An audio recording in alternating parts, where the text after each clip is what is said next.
All successful people are excellent communicators. So how do you communicate more effectively with others?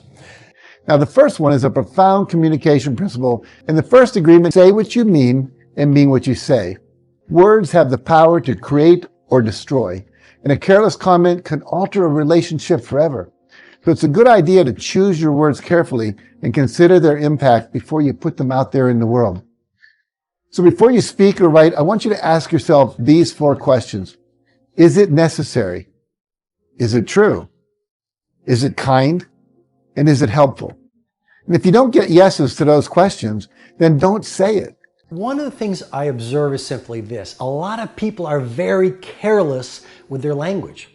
I mean, the words you use either lift up your energy, the words you use either make you more creative, or the words you use deny your talents. Think about the great dictators.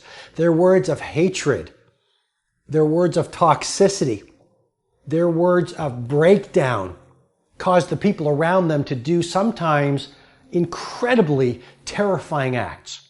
And then you look at people like a Nelson Mandela or a Martin Luther King Jr. or a Mother Teresa. You look at the great business builders. You look at humanitarians. You look at a lot of the great artists, and they were so careful with their words. And their words lifted people up. And that's really what great leaders do. They use the language of leadership. I see this everywhere. Someone very close to me who was a little sloppy with her languaging said, "Oh, I forgot to do this. It's not on my to-do list. I should punch myself in the face." If you say that every day, what's that doing to your self-esteem? If you say that over a lifetime, what's that doing to your self-identity? And as you know, your income is a function of your self-identity. And your performance is a reflection of your personal story. And the way you build your self-architecture and the way you see yourself in the world is in part through your words. You're never going to rise any higher in terms of your impact in the world than the way you see yourself. If you see yourself as average, well, you're not going to read the books, go to the events, do the study, put in the training time, find the mentors, do the work to rise to world class, because you're running an interior psychological story that says you're average and the A players are somehow different from you. If deep down inside you're coming from scarcity and you think, you know what, I'll never have more than the salary that I'm making because of the story that you have through the words you've used, well, then you're not going to go out there and ask for the big order. You're not going to go start the big business. You're not going to read the books on financial mastery because deep inside you would say, what would be the point? I'm not one of those people. And if you want to rewire your self-identity, so you go out in the world and you're literally operating at legendary, then you absolutely must dial into this first point of what legendary leaders do in terms of the way they speak, which is get your precision of languaging right. Because like I say, the great leaders, how did they transform humanity? It was through their words. How did the great military generals get their armies to go out there on fire? It was through their words. So calibrate your languaging so your words to yourself are world class. And also the words you use to your team, to your customers, to your loved ones. So incredibly important. And this leads me to the next communication skill that's probably the most critical skill for everyone on the planet to master. And that is the skill of effective listening.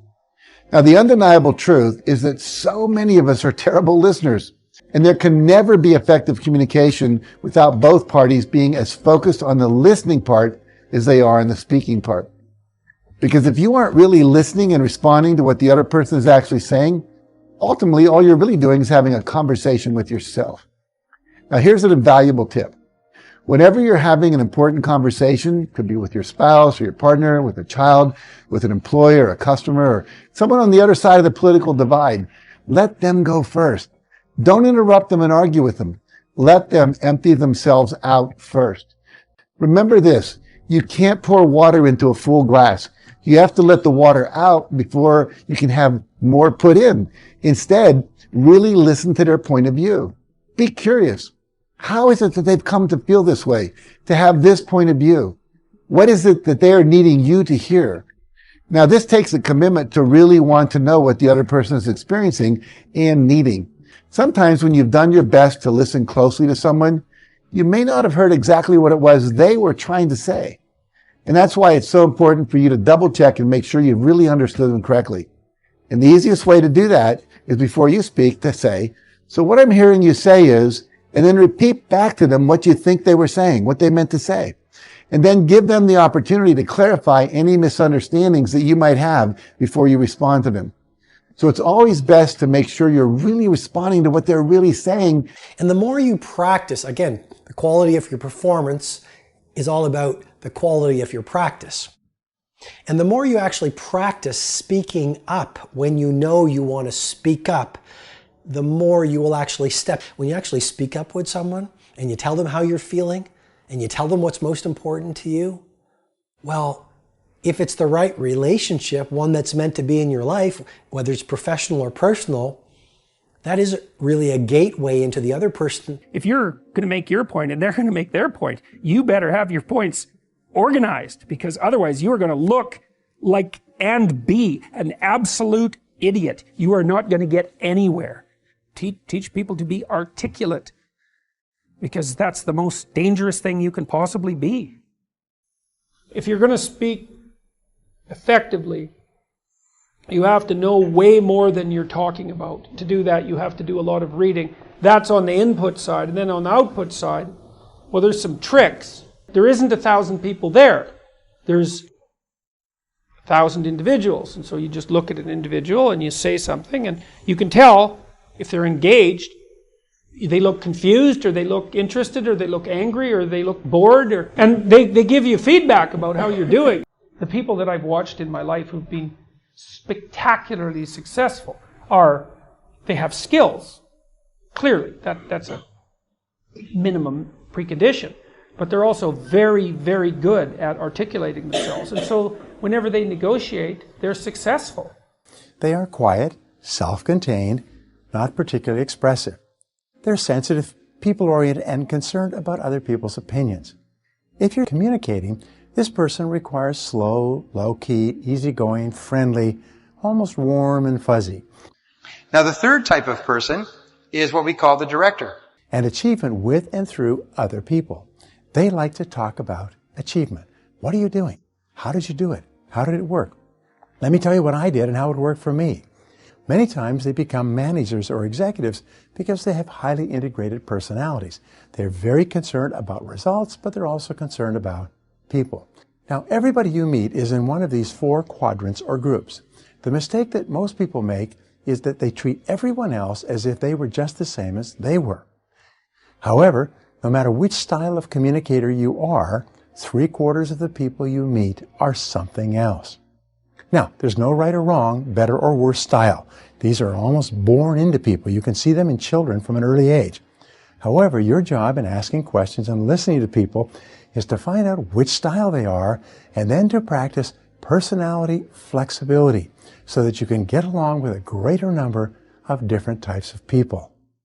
Somebody's having a bad day and you don't know they're having a bad day, but somebody's really feeling bad and you offer up a kind word. Maybe it's just a friendly, hello, how are you? Maybe it's just taking a minute or two to listen to what somebody has to say. But your few words of kindness or your few minutes of attention could turn somebody's day around, might make them feel more worthwhile, cared for. Be generous with your kindness. It'll go a long way. When you give kindness, it's not gone, it's invested. It'll come back to you 2, 5, 10, 100 times. Kindness, it's so important in every aspect of your life. It's so important in building good relationships with others. Most people won't reveal the problem on the first question. You say, Mary, how are you today? How are things? And she says, well, everything's okay. And you can tell by the way she said it that everything's not okay. And most of us don't want to come right out and say what the real problem is unless 2 criteria are met. Number 1, we're talking to someone we can trust. And number 2, we're talking to someone who really cares. So sometimes it takes that second question, maybe a third, and maybe a fourth, before trust builds, and the person finally understands that you do care. Then they're willing to tell you what's really going on, what's really on their mind.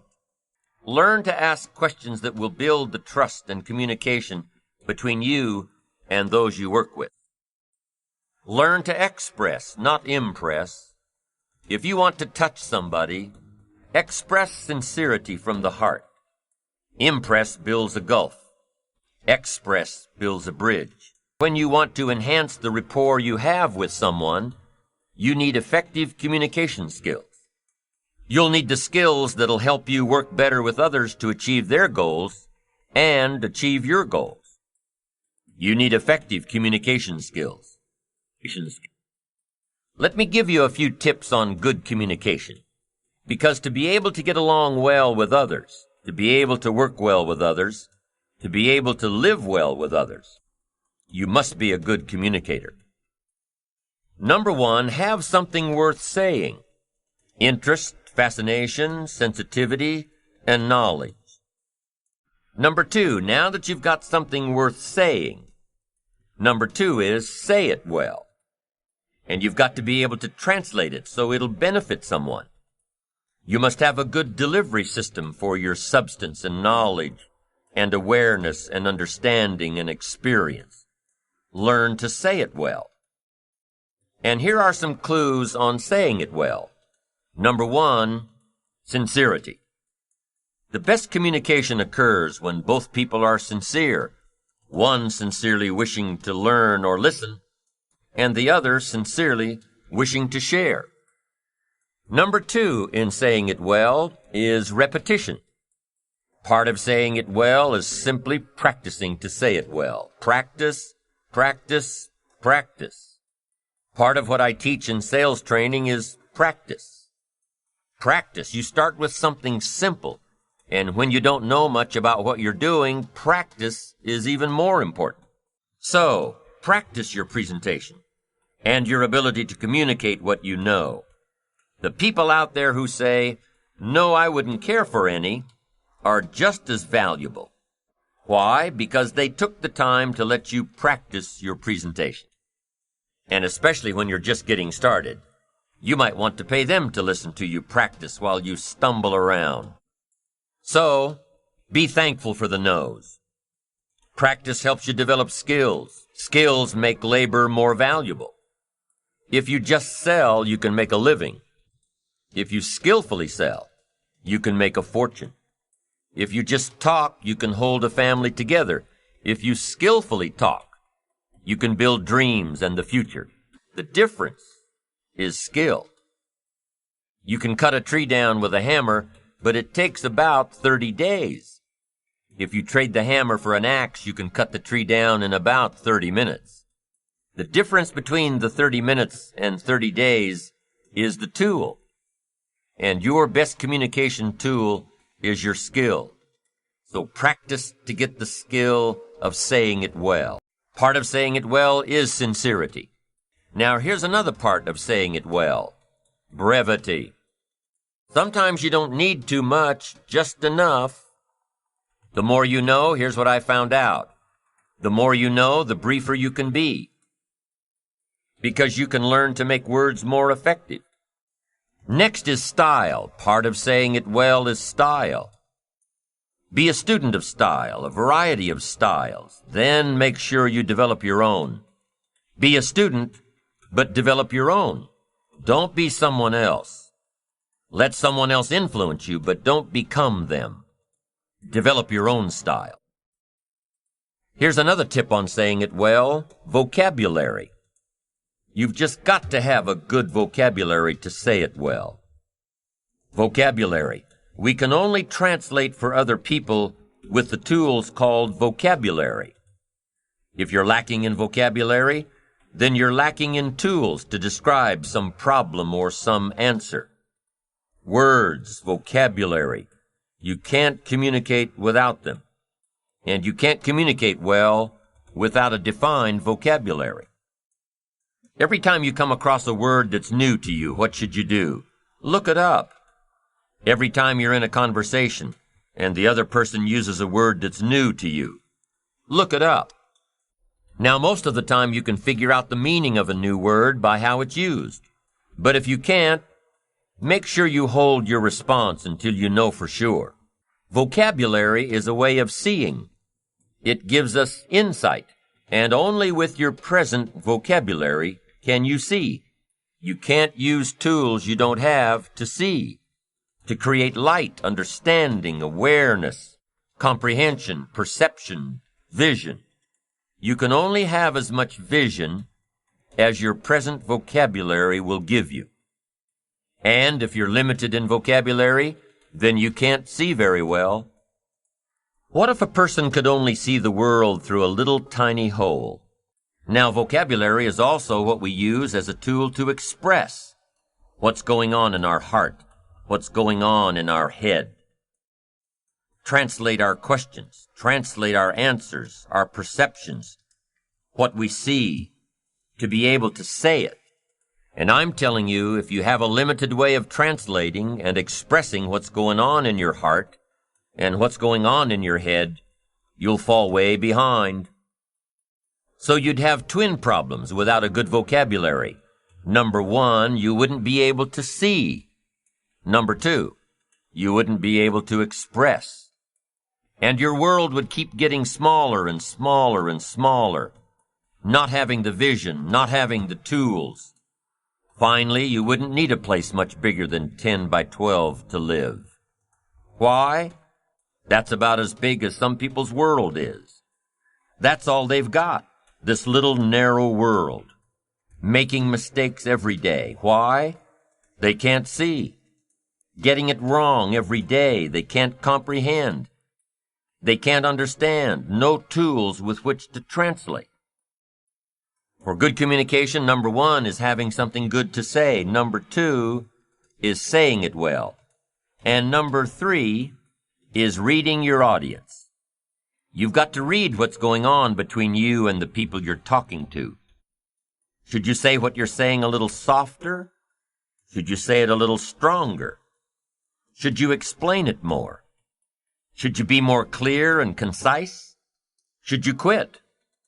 A lot of the decision-making that's going on during a conversation with someone depends on how well you can read, how well you can tell what's going on in the minds of those you're trying to reach. Doesn't matter if you're looking into the face of a child or the face of a colleague or 1,000 faces in an audience. You've got to read what's going on. You've got to pay attention. So let me give you some ways to read. The first one is you've got to read what you see. You've got to read what you see. Search the face of a child and see if you're coming across. See if they look perplexed. See if they're getting it. See if they can't get it. Body language tells us a lot. Look at how the people you're talking to are sitting, what they are doing with their hands, their eyes. A guy's got his arms crossed, legs crossed, chin tucked down and frowning. You've got your work cut out for you. This guy's not going to be easy to reach. The lady's standing up from behind her desk. You've got to hurry. She's not going to listen to much more. You've probably got to pick up the pace and get down to it. So the first one is read what you see. Here's the second one. Read what you hear. You've got to be a good listener to be a good communicator. Get some feedback. Listen. To be a good parent, you've got to be a good listener. To talk well, you've got to listen well. That's so valuable. Get the feedback.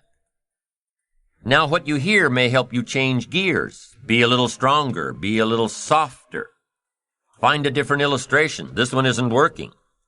Search for another way to say it. Become sensitive to someone else's words, not just by preparing to talk when the other person's through. Listen. Pick up those signals that the feedback of words gives us. Now, here's the third way to read your audience, and that is to read how you feel. Emotional signals. You've got to learn to pick those up. Pick up those feelings.